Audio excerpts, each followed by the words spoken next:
हमारी कॉलोनी में ही 2 जगह ऐसा है जो बच्चे बच्चे को पूछ लो नशा कहाँ मिलता है, वो नशा वहां बता देंगे जी वहां से मिल जाएगा, और उनके ऊपर कोई कार्रवाई नहीं है, बेचने वाले भी डर नहीं रहे बिल्कुल भी। तो ये तो है ना, दीवे के तले अंधेरा, सारा कुछ यहीं हो रहा है, सबको पता होता है। अब मैं किसको टारगेट करूंगी, किसकी वजह से हो रहा है, जिसका पीछे हाथ है। मेरी बार बार यही रिक्वेस्ट है कि जो ये काम करवा रहा है उसके ऊपर सख्त से सख्त कार्रवाई की जाए। ये दिखाता हूं मैं, ये एप्लीकेशन के ऊपर साइन है लोगों के, और ये एक बार नहीं 4-5 बार ये दे चुके हैं, पर कोई कार्रवाई नहीं हो रही इसके ऊपर।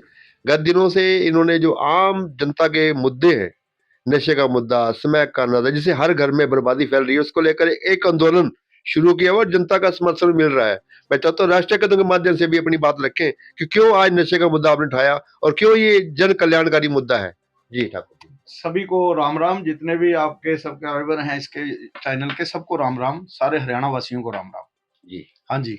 आज ये जो नशे का मुद्दा आपने उठाया हुआ है, किस सोच को लेकर उठाया और क्या सरकार से आप मांग करते हैं? ऐसे है, नशे का मुद्दा मैंने इसलिए उठाया है, मैं जब भी सुबह घर से निकलता हूँ अपने काम के लिए, तो मेरे को यहाँ से पिंजौर तक जाते जाते ही 4-5 लड़के ऐसे मिल जाते हैं, कोई उधर झूल रहा है, कोई उधर झूल रहा है, सारे नौजवान लड़के, 18 साल क्या 16 साल से लेके 20-22 साल तक के लड़के। इनको नशा मिलता कहाँ से है?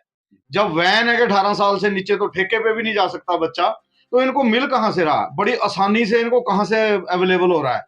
तो हमारे मेरी तो सरकार से यही अनुरोध है कि इन बच्चों की जिंदगियां बचा लें, और ये माओ के लाल जो उजड़ रहे हैं, दीवे बुझ रहे हैं इन घरों के, इन दीवों को बचा लो। अगर अब भी ना बचा सके, हरियाणा भारतीय जनता पार्टी की राज में भी ना अगर हम बचा सके, फिर बाकी तो उम्मीद है ही नहीं किसी पार्टी के ऊपर, वो तो खुद ही सारे स्मगलर हैं। तो मेरी तो दोनों हाथ जोड़ के नायब सिंह सैनी जी से रिक्वेस्ट है, प्रार्थना है कि आप इसमें ज्यादा से ज्यादा इन्वॉल्व होकर ज्यादा से ज्यादा सेमिनार लगवाएं। मेरे जैसे छोटे छोटे कार्यकर्ता हैं जो आवाज उठा रहे हैं, इनकी आवाज सुनी जाए। और जो ये नशा बेच रहे हैं, जैसे यूपी में चल रहा है ना बुलडोजर, तो ये नशा बेचने वालों पे बुलडोजर चलाया जाए। अगर नशा बेचने वाला गरीब है, उसके पीछे हाथ देखा जाए किसका है, वो बड़े लोग कौन है जो ये गंदे धंधे पे इनको डाल रहे हैं। काम करने के लिए बहुत कुछ सरकार ने बहुत बढ़िया सुविधाएं दी हैं, होम लोन दे रहे हैं बच्चों को, अनसिक्योर लोन दे रहे हैं 10-10 लाख के। इस सरकार में अगर बेरोजगारी रही तो फिर बेरोजगारी हट भी नहीं सकती।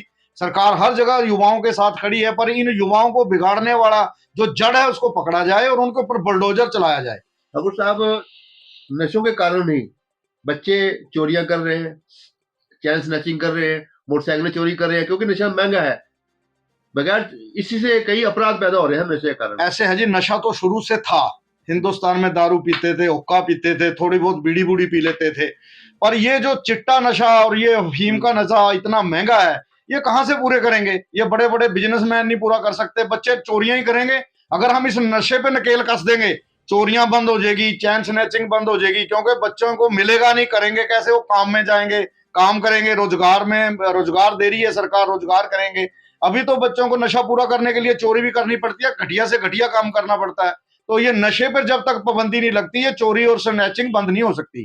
ठाकुर साहब, युवाओं के नाम क्या संदेश देंगे? मेरा युवाओं के नाम यही संदेश है कि आपको बड़े लाड चाव से माँ बाप पालते हैं, बढ़िया उम्मीदें होती हैं आपके पास भी, हमारे बच्चे जवान होंगे, हमारे दिन बदलेंगे। वो कैसे बदलेंगे अगर जवानी 15 साल से ही नशे में डल जाएगी? मेरी तो युवाओं से यही रिक्वेस्ट है कि खेलों की तरफ रुझान करें, खेले, सुबह सुबह सैर पे जाएं, ये नशे वालों के खिलाफ मेरा साथ दें, मेरे साथ चलें, जितना मेरे से हो सका मैं करूंगा। युवाओं को यही प्रार्थना है कि नशे से दूर रहे, अपने माँ बाप की जिंदगी बचाएं। आपने इस मुद्दे को लेकर स्थानीय प्रशासन से, पुलिस अधिकारी से भी लिखित में कंप्लेन की है और इस पे कई लोगों के साइन भी है। क्या इस पे कोई अभी तक कार्रवाई हुई? ये एक बार नहीं जी, कई बार कर चुके हैं। यहाँ से हमारी कॉलोनी की बैक साइड में यहाँ सभी लोगों ने, 8-10 लोगों ने साइन करके भी दी है। 2-3 बार हम दे चुके हैं, पर इस पे कोई कार्रवाई नहीं हो रही। समझ नहीं आ रहा क्यों नहीं हो रही।